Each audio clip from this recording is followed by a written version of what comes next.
You mean Fred Nicole?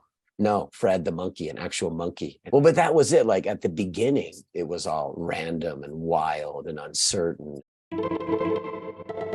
This is Climbing Gold. In Hueco, right? And then we did some sport climbing. We climbed with the monkey. That was really memorable. Fred, the Java macaque. Wait, you mean Fred Nicole? No, Fred the monkey, an actual monkey. And he didn't have a prehensile tail. He had the food pouches. Wait, like you guys climbed with an actual monkey? Yeah. This guy, Nick, had a monkey. He owned a monkey and traveled with a monkey. And so we spent some time climbing in Red Rocks and Mount Lemon with the monkey. Did the monkey climb outdoors, like on rocks? Like, is that? He could. And what was really cool is, the Java macaques have these little tiny, like hard butt cheeks. They're like callous. So he could like climb up and park his butt cheeks on a little edge and like sit and hang out. Okay, well, that's an interesting departure.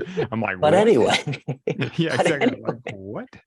Well, but that was it. Like at the beginning, it was all random and wild and uncertain. And, you're like shoplifting and dumpster diving, and, you're like true, renegade dirtbag. But then it becomes something else, right? When the media gets involved, when Mhm. there's sponsorship, gets involved. How, like in those Waco days, like how old, just like set the scene for us. Yeah, I mean, it was, quite probably 30 years ago. So what would that have been? Was that like the mid 90s, I want to say? Probably, yeah, probably like the mid 90s. Hueco Tanks, Pete's Eats is this classic hang, a Quonset hut.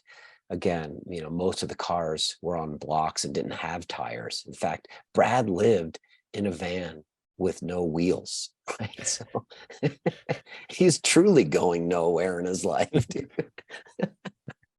But Dean was a short order cook there. The paper hat, the apron, flipping cakes, and he was from New Hampshire, right? So there was this whole crew of these New Hampshire climbers, right?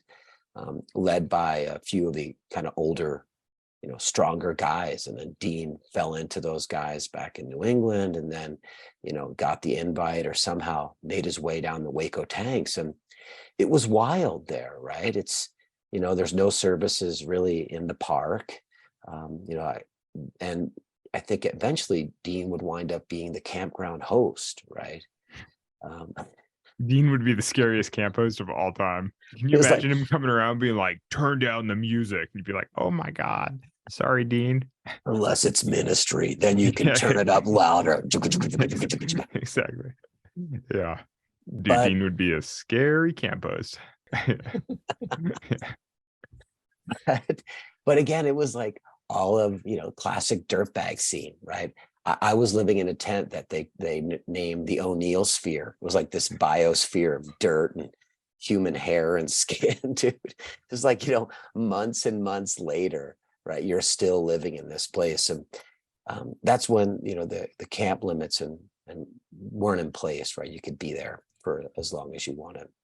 But it was, Hueco Tanks was about trying hard. It was about trying repetitively, trying hard, right? You try these problems again and again and again. And, the obsession was about skin. I guess that, nothing's really changed, right? It's sort of the same format. You want to climb as hard as you can. You want your skin to be in the best shape, and you want to be able to accomplish your goals, right? And I think the goals just became bigger and in a way more flashy and first ever and best ever and fastest and first to solo or whatever it would be.